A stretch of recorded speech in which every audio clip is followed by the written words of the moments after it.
Chers étudiants, bonjour. Dans cette petite capsule réservée à l'activité de grammaire, point de grammaire numéro 2, nous allons travailler sur les pronoms relatifs simples qui, que, ou, dont. Donc, les objectifs de cette leçon sont les suivants. Identifier les pronoms relatifs, comprendre le fonctionnement des pronoms relatifs et les utiliser correctement. Alors, observons les phrases suivantes. Le monsieur parle. Le monsieur a inventé un appareil sophistiqué. Donc ici, nous avons deux phrases qui sont séparées par un point. Première phrase et la deuxième phrase. Alors, quel est le mot qui se répète dans ces deux phrases? Bien évidemment, c'est le monsieur. Alors, remarquez dans la deuxième phrase, le monsieur a pour fonction sujet. La fonction du mot le monsieur est sujet. Qui a inventé un appareil sophistiqué? Qui a inventé un appareil sophistiqué? C'est le monsieur. Donc ici, le monsieur, c'est un sujet. Donc il sera très facile de relier la phrase numéro 1 et la phrase numéro 2 en disant le sophistiqué. Donc retenez très bien qui remplace le sujet. Première phrase, dans la deuxième phrase, le monsieur est un sujet. Donc on relie la première phrase et la deuxième phrase de manière à éviter la répétition. Donc dans cette phrase, on va dire le monsieur qui parle a inventé un appareil sophistiqué. Donc toute cette phrase que je souligne, c'est une proposition. On va dire que c'est une proposition relative introduite par le pronom relatif qui.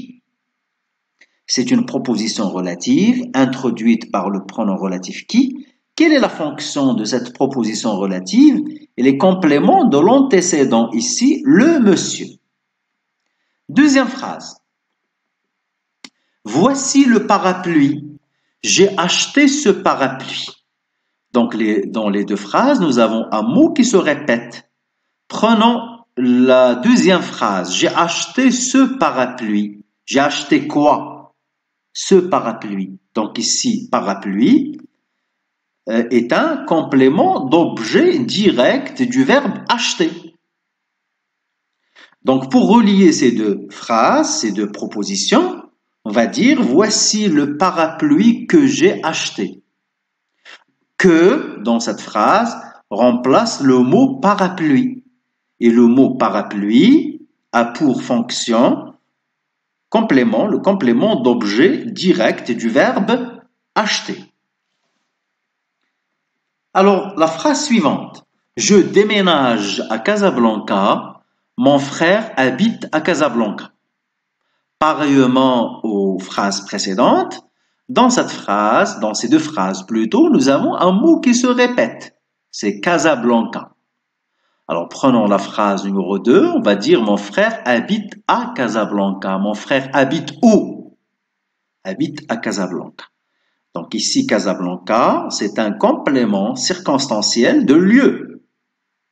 Donc pour relier ces deux phrases, nous allons dire je déménage à Casablanca. Je déménage à Casablanca.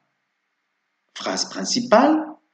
Ou c'est le pronom relatif qui remplace le mot Casablanca puisque c'est un lieu où habite mon frère. Où mon frère habite. Où habite mon frère. Où mon frère habite. Donc, mon ami m'a parlé de ce livre. Donc le mot qui se répète dans les deux propositions, dans les deux phrases, c'est le mot livre. Donc, remarquez ici, au niveau de la deuxième phrase, mon ami m'a parlé de quoi? De ce livre. Donc, livre ici a pour fonction, remplit la fonction du complément d'objet indirect du verbe parler. Il m'a parlé de, préposition de, il m'a parlé de quoi? Donc, le livre ici, ou ce livre, c'est un complément d'objet indirect du verbe parler. Alors, pour relier ces deux phrases, on va dire, j'ai acheté le livre dont mon ami m'a parlé. Dont remplace un complément d'objet indirect. Alors, nous allons détailler le cas de dans ce qui suit. Alors, quel est le mot qui se répète dans chaque phrase? Donc, nous avons déjà répondu à ces deux questions. Maintenant, je comprends. Donc, il faut retenir que qui, dans la première phrase, reprend le sujet, que, dans la deuxième phrase, reprend le complément d'objet du verbe, ou reprend le lieu ou le moment. Dans reprend le complément plus préposition de.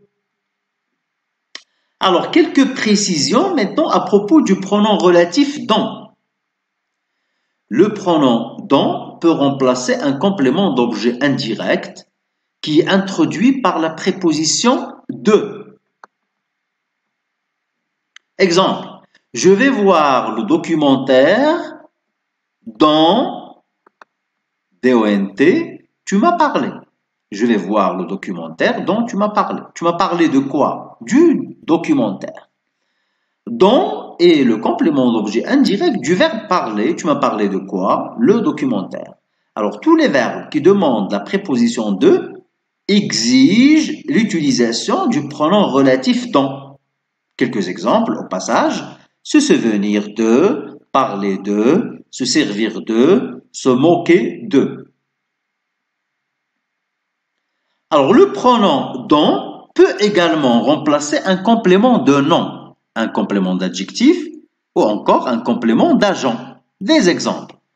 Voici une voiture dont le modèle est ancien.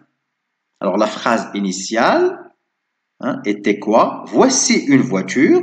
Le modèle de cette voiture est ancien. Le modèle de quoi? De cette voiture. Le modèle de cette voiture. Donc, cette voiture, c'est un complément de nom du mot, du nom modèle. Cette voiture, le modèle de cette voiture. Donc, cette voiture, c'est un complément de nom. Le nom modèle. Donc, pour relier ces deux phrases, on va dire voici une voiture dont le modèle est ancien. Donc, ici, dont remplace un complément de nom. Alors, c'est un ami dont je suis fier. Dont je suis fier. Fier ici, c'est un adjectif. Voici la phrase de base, la phrase initiale. C'est un ami, je suis fier de cet ami. Alors, cet ami, c'est un complément de l'adjectif fier. Parce que fier ici, c'est un adjectif. Je suis fier, c'est un adjectif attribut. Donc, cet ami, c'est un complément d'adjectif. Dans cette phrase, dont est complément de l'adjectif fier. Fier de qui? Fier d'un ami. J'ai beaucoup d'amis dont je suis apprécié. J'ai beaucoup d'amis, je suis apprécié par mes amis. Alors, faites très attention ici, vous avez la préposition par. Je suis apprécié par qui? Dans cette phrase, dont est complément d'agent. Le sujet passif est je. Par qui suis-je apprécié? Je suis apprécié par mes amis. Donc, retenez très bien, le pronom relatif dans peut remplacer un complément d'objet indirect. Il peut également remplacer un complément de nom ou un complément d'adjectif, encore un complément d'agent.